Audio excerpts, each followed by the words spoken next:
Exposición virtual de la materia de política económica de los temas el viejo institucionalismo, nuevas teorías del institucionalismo e implicaciones del institucionalismo. El equipo está conformado por José Eduardo Baeza Soberano, su servidor, Joseph Jonathan Cupido Sosa, Ángel Alberto Ordóñez Castillo y Fernando Daniel Arias Cambrano. Comenzaremos con el primer punto, el viejo institucionalismo. Hablar de este punto, de este tema, es importante mencionar a John Rogers Commons, que era un economista de Estados Unidos muy importante en este punto, donde pensaba que el gobierno debe ser el mediador entre estos grupos en conflicto para poder disminuir las causas y acelerar las soluciones. Como dice en la diapositiva, considera que las instituciones existentes en un tiempo determinado representan soluciones imperfectas y pragmáticas a los conflictos pasados. Así como lo marcaba la historia institucional, es un proceso de selección de un conjunto de prácticas institucionales sobre un conjunto de alternativas en un proceso de toma de decisiones pragmáticas que involucran el descubrimiento a través de la investigación y la negociación de lo que es la mejor práctica en las circunstancias actuales de intereses organizados en conflicto, como lo mencionaba, que él pensaba en poder tener un mediador que fuera el gobierno para imponer su voluntad colectiva ante los grupos y sobre los individuos, como lo mencionaba.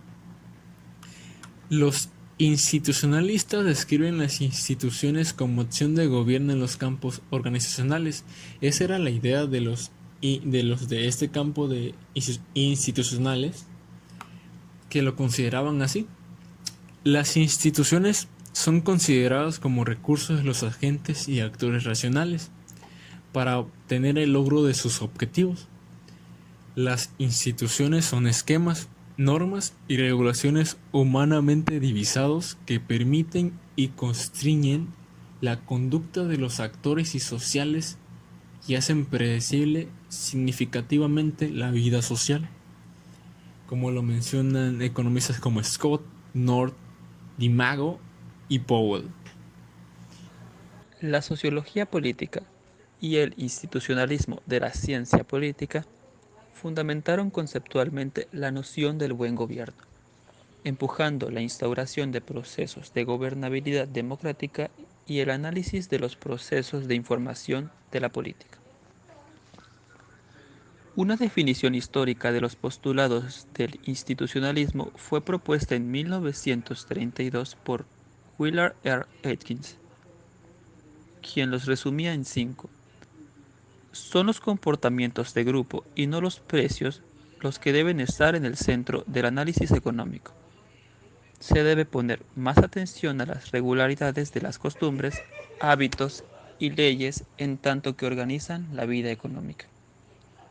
Los individuos son influenciados por motivaciones que no pueden ser medidas cuantitativamente. El comportamiento económico evoluciona constantemente y, por consecuencia, las generalizaciones económicas no deben dejar de especificar el tiempo y lugar al que se aplican. Es tarea del economista estudiar las fuentes de los conflictos de intereses en la estructura social existente, y este estudio forma parte del sujeto. El conflicto no es solamente una divergencia en la relación a una norma hipotética. El nuevo institucionalismo nace como un intento de recuperar las virtudes del viejo institucionalismo y de remontar las limitaciones presentes en el análisis conductista y de la elección racional. El nuevo institucionalismo se va a distinguir porque intenta poner la acción colectiva en el centro del análisis, o más bien porque pretende establecer una relación de reciprocidad entre la acción social y el entorno socioeconómico y político. Autores como Kostova, Roth o Denzin concluyen que la teoría del nuevo institucionalismo, tal como es actualmente constituida, no es apropiada para el estudio de las multinacionales y proveen críticas específicas, tales como que el viejo y el nuevo institucionalismo pueden ser combinados a fin de proveer un modelo de cambio que conecte el contexto organizacional de la dinámica interorganizacional. Por otra parte, Phillips y Tracy, presentadores de recientes desarrollos de la teoría del nuevo institucionalismo, sugieren que no es que la teoría del nuevo institucionalismo no sea relevante a la administración internacional, como lo es la forma de la teoría institucional, adoptada en las primeras ideas del nuevo institucionalismo, especialmente el de Scott, pues consideran como punto importante que la administración internacional debe beneficiarse del trabajo reciente de la teoría institucional.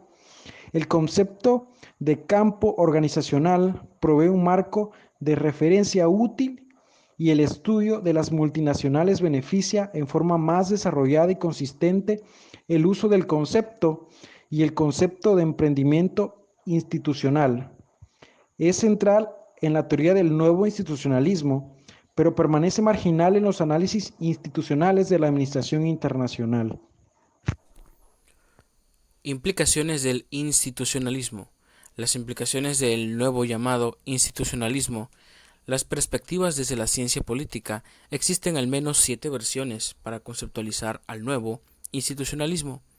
Peters aborda inicialmente a Marsh y Olsen con el nuevo institucionalismo normativo. Refiere que los autores ponen un énfasis muy marcado en las normas, esto para comprender su funcionamiento y cómo se facultan a través de la acción del individuo.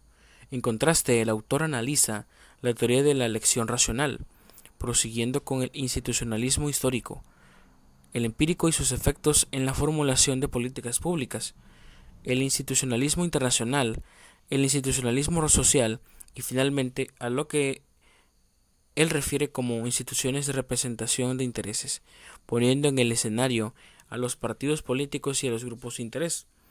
El nuevo institucionalismo retoma el estudio del papel que desarrolla el Estado como principal agencia productora de leyes de estabilidad y de integración política en la sociedad,